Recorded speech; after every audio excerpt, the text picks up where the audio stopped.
Hi everyone, I'm Linda Johnson. Welcome to my channel, and if you're new, make sure you subscribe for beginner quilting tips and tricks every week. So this beautiful quilt behind me is the result of a quilt along I took part in, which started on July the 1st, 2023 and ended in October sometime. Sorry, I don't know when. And this was called 100 Days, 100 Blocks. And this is my resulting quilt for what you can see of it. And this quilt was designed by Gnome Angel and Just Get It Done Quilts. And this is my resulting quilt of 100 days, 100 blocks. And let me show you the pattern. So this is actually the pattern that we were given. And you will notice that I did not use a rainbow effect.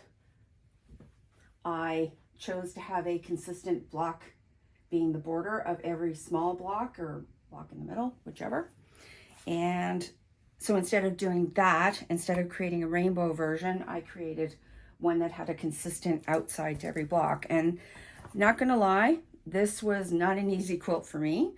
A lot of these pieces are small, like this one, and the small pieces in here, and this one.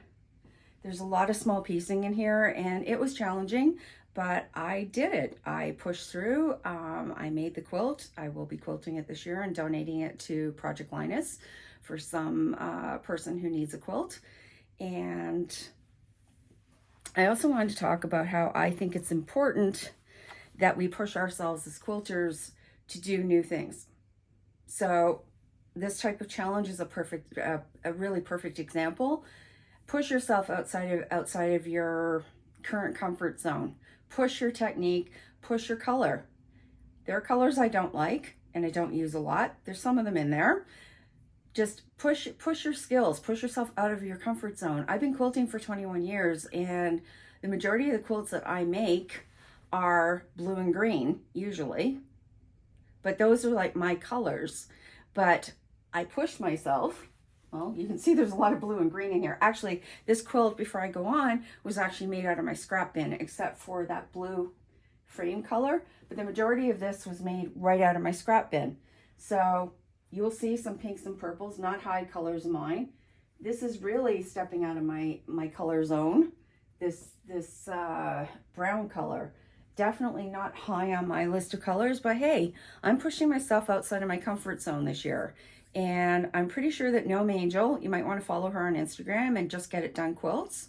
I'm pretty sure that Gnome Angel will be holding yet another of these 100 Days, 100 Blocks this year. Her challenges tend to start on July the 1st. You might want to check out her account, her channel, to see if she is bringing forward another 100 Days, 100 Blocks. And it was challenging. It was frustrating at times. Some of those small pieces just wouldn't go together very well for me, but I did it. And I pushed beyond my perfectionist tendencies, and I just did it. So quilt-alongs, challenges like this, any of these things are great. But the thing is, if you're not comfortable, and believe me, I wasn't comfortable until a few years ago. If you're not comfortable showing your work, you don't have to. Just do it for you. Grow your skills. Push yourself outside of your comfort zone. You do not need to share it with the world unless you really want to. Okay? Talk soon, and make sure you subscribe. Bye.